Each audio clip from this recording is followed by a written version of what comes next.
हे बघ, मी तुला 10 वेळा सांगितलंय माझ्याकडे जादा पैसे मिळणार नाहीत. मी तुला निमंत्रण दिलं का? तुझा माल माझ्याकडेच विकायला आण म्हणून. या पुसदात 10 कोपऱ्यात 10 व्यापारी राहतात. तसं नाही माय बाप, तुम्हाला सोडून दिला का म्या माल आज लोक? माय लेकरू बिमार आहे, पाते तापीने कशी फनफन करून राहिली. आता 10 दारात मला काही पाठवू नका बाप्पा, तिची दवा दारू करायला लागते. अरे एवढीच लेखीची काळजी आहे तर वेळ कशाला घालवता?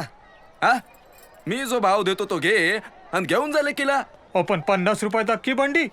मग जा धनुशेटकडे. असं करू नका माय बाप, मी तुमच्या पाया लागतो. माया माल घ्या घ्या ना. काय झालं गणपत काका? वकील साहेब सांगा या शेटले माया माल घ्या म्हणून. हो लेकरू आकात करू राहिलं, त्याला दवाखान्यात न्यायला लागते. सांगा त्याले. काय हो शेठजी, काय भानगड आहे? भानगड बिनगड काय नाही, यांनी माझ्याकडे माल विकायला आणला. आता तो भाव मला परवडत नाही, मग यांना जिथं भाव मिळतो तिथं जाऊ यांनी. पण मी म्हणतो याच्यापेक्षा बस्तर माल साहेब 100 रुपये बंडीने गेला हो. आमची सालभराची मेहनत आहे. शेठजी, बाजारात काय भाव चालला तुम्हाला माहिती आहे का? मला बाजाराच्या भावाचा प्रश्नच येत नाही. यांनी माझ्याकडे माल आणला, आता त्यांना जो भाव परवडतो तो मी देऊ शकत नाही. त्यांनी कुठेही जावं, भारत स्वतंत्र आहे. आवा ही सकू बघा कशी करून राहिली. हे पहा चांडक साहेब. तुम्ही राहू द्या साहेब. शेठ द्या 50 रुपये, सगळा माल ठेवतो. एक मिनिट, तुम्ही का ठेवताय माल गणपत काका? तुम्हाला पैसे हवेत ना? थांबा.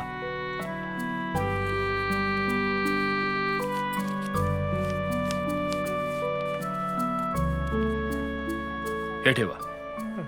आधी पोरीला दवाखान्यात घेऊन जा आणि योग्य त्या भावातच माल विका. धनुशेठ देतोय ना योग्य भाव, त्याच्याकडे घेऊन जा. साहेब अरे थांब थांब गणपत, काय भाव दिला माल? आता 10 दारात जाईन, पण माया मालाले भावच घेऊन दाखवीन.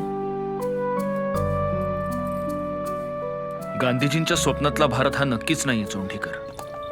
शेतकऱ्यांना शेतात वर्षभर राबायचं, निसर्गाची मर्जी सांभाळत धान्य पिकवायचं आणि निसर्गाच्या दाढेतून काढलेल्या या धान्यावर परत सावकाराचा नाक बसलेलाच आहे. तसंच आहे ते. मेहनत करे मुर्गा, अंडा खाय फकीर. अहो पण मग आपल्या राजकारणात असण्याचा उपयोग काय? मी किती जणांना असे पैसे वाटत फिरणार आहे? मी सुद्धा एक शेतकरी आहे. शेतकऱ्याला भीक नकोय चोंडीकर, त्याला हवाय फक्त त्याच्या घामाचा दाब.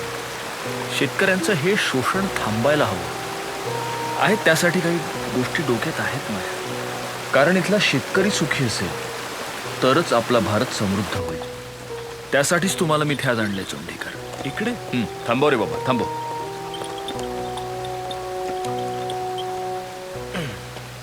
या. वसंतराव, इकडे कुठे आणलं? अहो या तर या.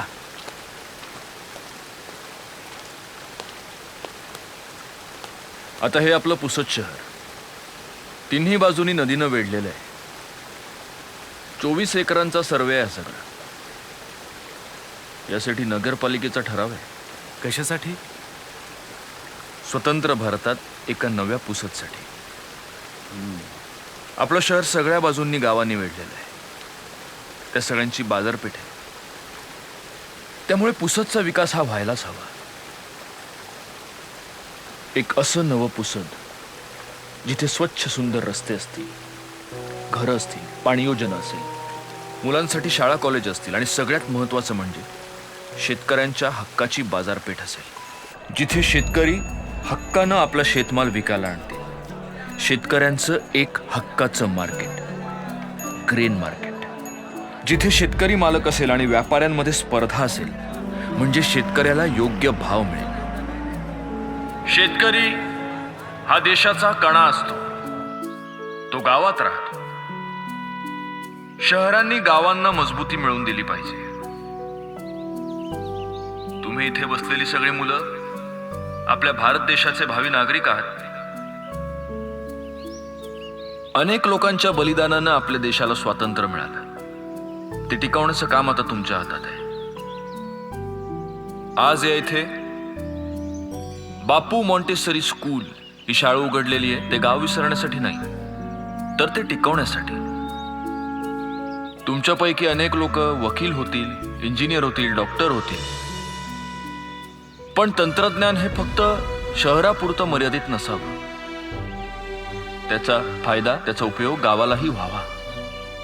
उद्या तुमच्यापैकी कुणीही जर उच्च शिक्षण घेऊन त्या शिक्षणाचा वापर शेतीसाठी करणार असेल तर मला खऱ्या अर्थानं आनंद होईल. आणि तेव्हाच या शाळेत संपूर्ण शिक्षण मिळालं असं मी समजतो.